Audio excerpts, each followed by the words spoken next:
Welcome back to the weekly recap. I'm Matt Wacker. Lots to tell you this week, so let's get to it. Ozark Actors Theater ties the knot on its 30th professional summer season with the final performance of I Do, I Do on August 13th. We had the rare opportunity to film bits of the show and ask theater staff about 30 years of performances in Rolla. Matt, I'm here with Stephanie Moser. She's the managing director here at Ozark Actors Theater. Stephanie, I know there's been some changes to the building over the past 30 years. Tell me a little bit about those changes. Well, the building is the original First Baptist Church, which was built at the end of World War II. And as you'll see behind us, the original stained glass windows are in existence here, and they're wonderful. They're throughout the building. But we took possession of it and ownership of it in the early 90s. There was a lot of improvements, like actually adding electricity and air conditioning and seats and things like that.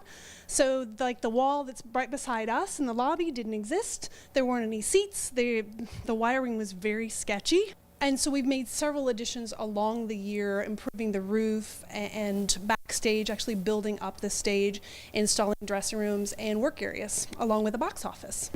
Alex, how would you say the audience have changed over the last 30 years? Audiences are always a moving target for us in the theater. Our subscriber base in general has continued to age along with the theater, but the question becomes, how do we get young people interested in coming out to the theater and loving it? We're doing a lot of social media initiatives, and we're growing our following among the favored demographic of 18 to 34-year-olds, and we're finding a lot of success in that. I understand there are famous alumni of Oat Theater. Tell me about those. Oh, we have several famous alumni. Taylor Louderman is very well known. She did Annie with us many years ago and is on Broadway now with Kinky Boots, and apparently is now going to do Mean Girls when it comes to Broadway. So we're very excited about that. Branch Woodman, who did originally I Do, I Do way back in 1989 with Cindy Baker. He is on Broadway also now in Hello Dolly, but he's also done the national tour of Cinderella.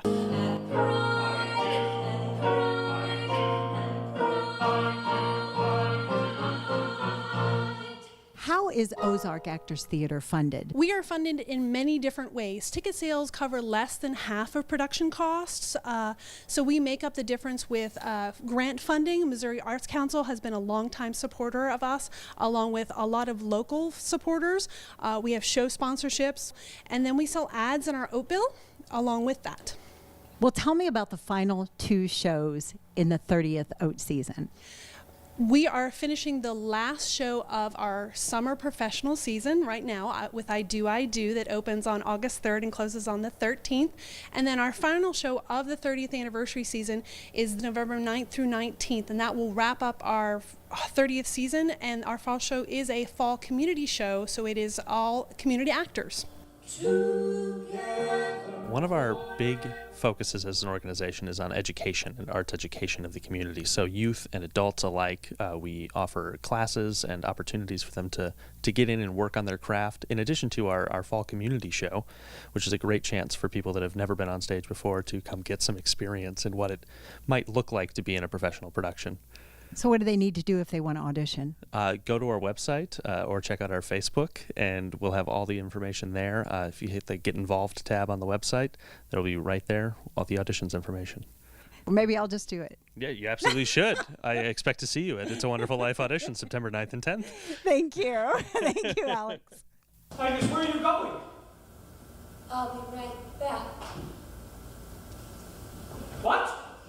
What? Why are you taking your suitcase? Where are you? Oh. A sign was installed to mark the upcoming location of the new Rolla Animal Shelter. The site is located at the intersection of Lions Club Drive and Highway 72 in Rolla, adjacent to the Rolla Rural Fire Department. The near 5-acre lot was purchased by the Rolla City Council. The SAVE campaign is currently raising funds and accepting donations for the construction of the new shelter. The current shelter on Sharp Road was built almost 45 years ago and has definitely seen better days. The organization is currently working towards a goal of $2 million to finance construction of the new facility. The Ozarks Small Business Incubator in West Plains Historic Downtown District has completed its second-floor expansion and renovation. Here's Dylan Lorenzen with more. Thanks, Matt. I'm here with Heather Fisher. Heather, thanks for taking some time out of your day. Can you tell us a little bit about Osby and its impact on the community since opening in 2012?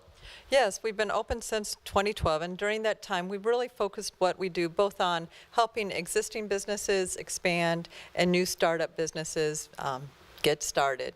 And so during that time, we've done a lot of things to really add value and help businesses grow. Some of those things that we do are, I would say really the hub of what we do is our mentoring program. So I have a great team of business mentors, people that are seasoned.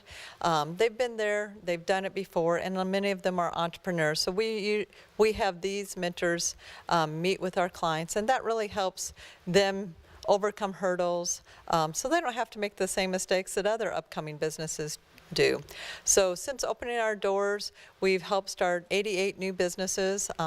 Then we've also added value to a lot of existing businesses, providing professional development. We do tons of classes throughout the year. We've had over 1,200 people attend classes here at the Ozark Small Business Incubator. And some of the things we do are social media marketing, understanding your cash flow, how to brand your business, you know, things that people can really get in and apply right away to their company. So mentoring, training.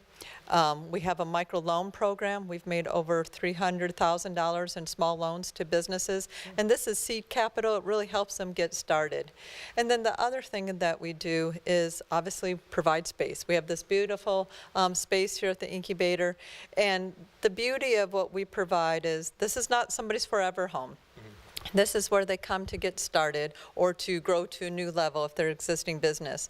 And what makes it good about the space is it's one fixed cost. So they come in and they don't have to decide worry about the utilities. It's summer now, it's going to be really high, or I need to go I need to go purchase a Xerox machine. Everything is included. Those are really the core of what we provide. All right. Now, the other day, we cut the red ribbon on the second floor. Right. So what will this second floor do for us in terms of capacity and capability? Well, what we've added is 5 large office spaces up here and a co-working space that's integrated throughout, another interesting and kind of innovative meeting room here right in front of us.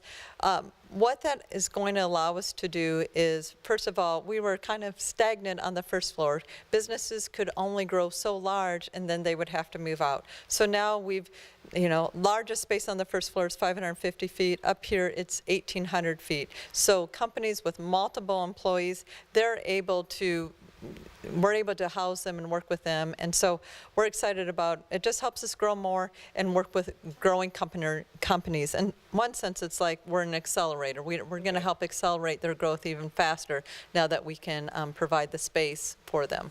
Okay. Now, what are the plans going forward for Osby, and do you have any upcoming events? Okay. We always have upcoming events. First of all, let me answer that.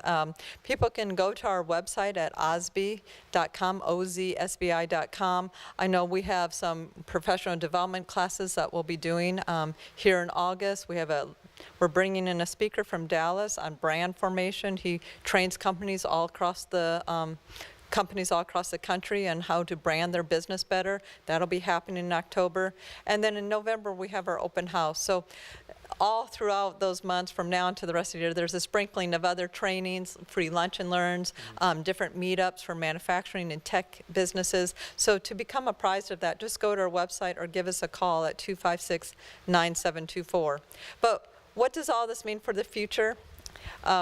It means that we have, in a sense, arrived and we have created the platform to move forward. I mean, our building is complete. In 7 years, we've gone through 7 renovations. We are now done, and we can really focus on our programming. And what we want to do is just spur innovation within our area. We feel that who better to grow businesses than local people? We're not so much about attracting businesses from the outside. We're going to grow our own. And these people are individuals that are already on school boards, on different committees, volunteering in their community. These are individuals that are going to stay here and really become part of the fabric of our community. So we want to, have those type of business, continue to grow in our area. All right. Thanks again for your time, welcome. Heather. Appreciate it. And with that, back to you, Matt. Once a jacket, always a jacket. That's the theme of the 4th Annual Lebanon Legends League. Over 60 current and former Lebanon Yellow Jacket basketball players return to the courts to compete in this 2-day tournament. My name is Adam Thornhill, head boys basketball coach here at Lebanon High School, our 4th Annual Lebanon Legends League. Its sole purpose is really to promote Lebanon basketball. And we've been doing it for 4 years now, and I've had a ton of success with it. The purpose of it is to provide some learning opportunities for our current players and some teaching opportunities for our past players. It's also, we hope to provide some quality basketball for spectators and some of our past parents to come back and have an opportunity to see their adult kiddos now still participate in basketball and still wear a Lebanon jersey and play here at Lebanon High School. Our kids love it. It's a great opportunity. We really try to keep our past players connected to our program to build that pride and that tradition in Lebanon basketball, and it's something that's taken some time, but we've really taken some strides these first 4 years. We usually have anywhere from 50 to 60 participants. We go back to the class of 2006, which was my first year as the Lebanon freshman boys basketball coach here, and every year we add in the senior class that had just graduated, and so we'll just keep adding classes every year, and we have 5 teams right now, and as it grows, we'll just add teams and make it a bigger event. We don't generate any funds from this, and we provide all the players a t-shirt which serves as their jersey. We don't charge our alumni or current players anything to play in it. It's free for them, and we just have to cover the cost for our jerseys. And First State Community Bank has covered that for us these past 4 years, and it's been a blessing for us to have that and not have to worry about charging anybody anything. Our only expense really, besides the t-shirts, is the officials for Saturday, and we cover that by charging a gate. So it's been great to have First State Community Bank on board and supporting the Lebanon Legends League. A Rolla man is in custody following a drug bust. Rolla police received an anonymous tip in early July, which led them to the residence of 29-year-old William Dilley. Officers watched the house for several days before requesting and receiving a narcotics search warrant.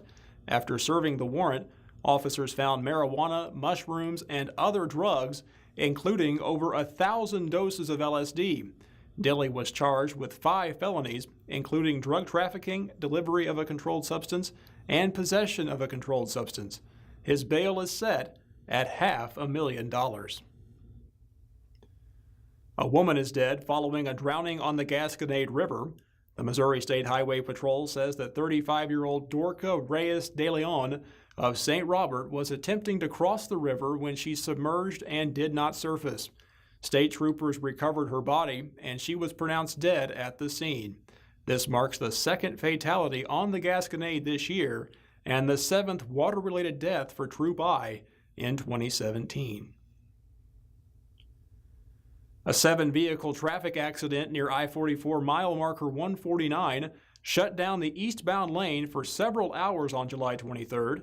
A tractor-trailer overturned, blocking the road and sending its contents across the corridor.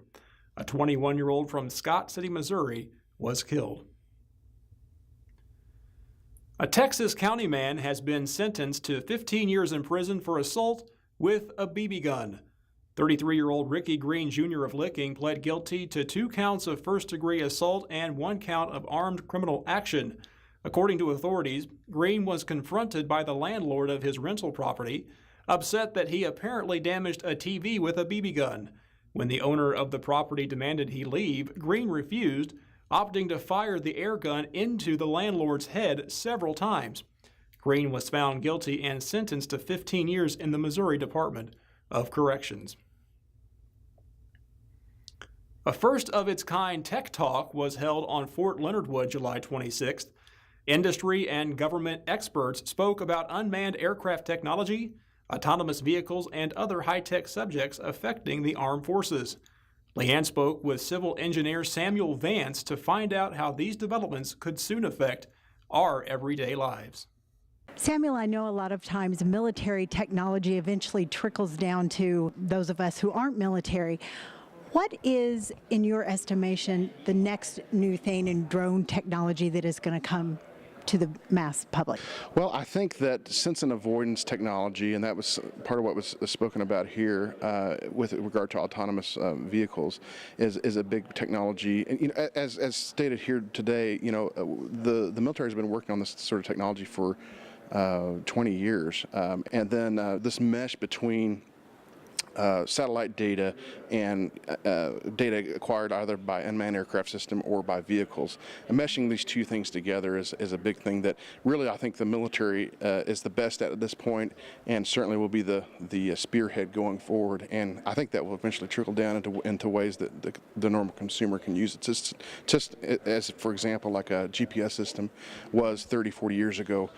Today it's trickled into this. I think the fusion of satellite data and locally acquired data will be the same thing, sort of thing. For instance, if I'm driving my car along and a deer jumps out in front of me, when you say avoidance, you're talking about possibly a vehicle that can sense that ahead of time, that sort of thing. Absolutely, yeah. Through the use of LiDAR or LiDAR, sort of the same sort of term. When cheap instruments get in the hands of people, and some computer programmers, some really smart guys can get a hold of it, we start to see those real things rapidly start to change. And so I think we're seeing that today. The sensors have gotten really cost effective, and I think that the private market and universities and other research entities will really start taking off and be able to really sense and avoid some of the things without really the fear that we kind of have with the Teslas of the world. Every summer, Lebanon High School band directors bring current and former band members together to form a community band. The Lebanon Community Band, as it's known, held its last concert of the season outside the new Lebanon Middle School recently. My name is Nick Bala, and I'm one of the assistant directors of the Lebanon Community Band. We meet once a week in the summer. We give 2 concerts, one in June and one in July.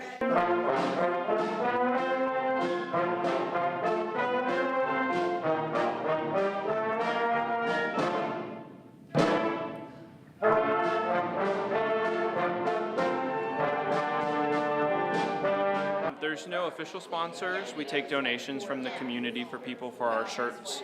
But other than that, the school, the band program supplies us the music and the rehearsal spaces. As you can see, we performed tonight at the Methodist Church.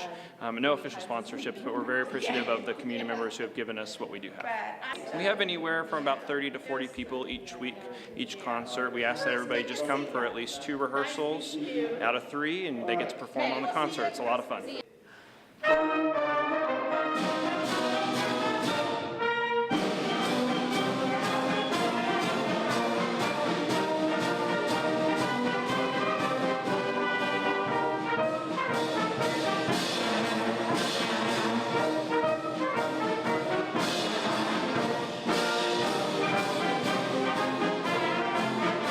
Most of the band directors play, and this year we got Mr. Reether, the famous Keith Reether, to come back and play in the trombone section. It was really fun. Lots of alumni from the band program and area band directors.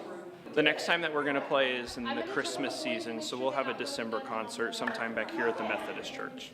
The Rolla Area Chamber of Commerce Education Committee, in partnership with Rolla Books and Toys, presented 100 books to the Parents as Teachers program on July 26th. The books were donated by customers of the bookstore and comply with the approved book list for the Parents as Teachers organization. Parent educators will present the books to children ages 3 and under during home visits.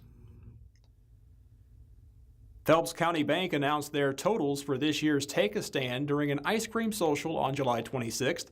PCB President J. Kent Robinson and event organizer Linda Goff were on hand to thank the community. The charity managed to raise over $36,000 to fight against child abuse this year, surpassing their goal by more than $1,000. Relay for Life in Laclede County hosted a quarter auction recently.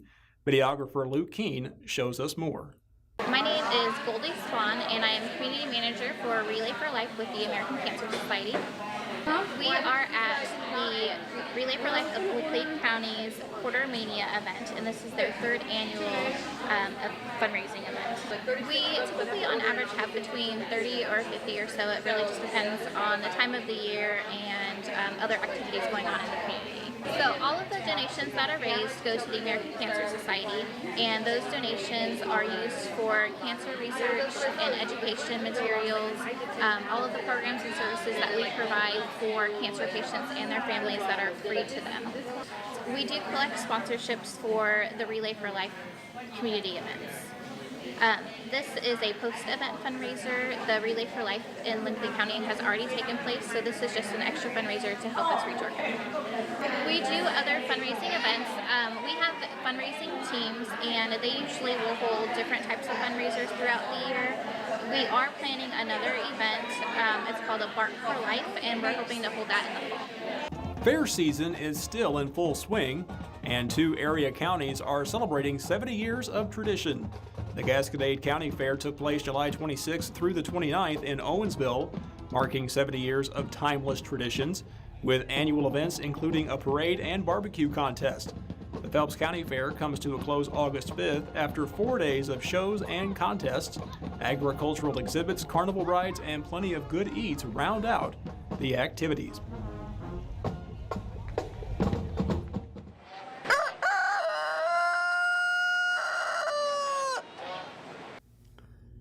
Congratulations to Laclede County 4-H member Lacey Lemons. Lacey took home the gold in the National 4-H Film Fest with her video titled Building Leaders, the History of 4-H and FFA in Laclede County.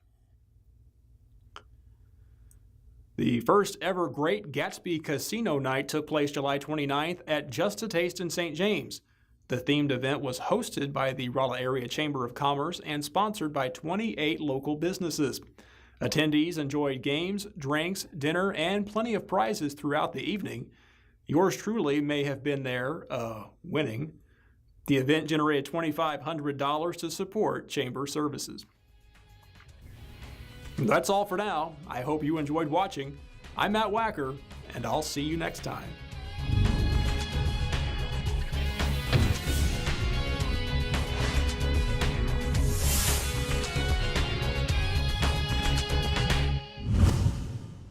The Weekly Recap is brought to you by Price Chopper, Cooking from Scratch, the Travers Automotive Group, the UPS Store of Rolla, Beck Motors of Owensville, Bayer Dodge of West Plains, Hangin' by a Thread, Mimi's Home Helpers, and Tailor Your Insurance.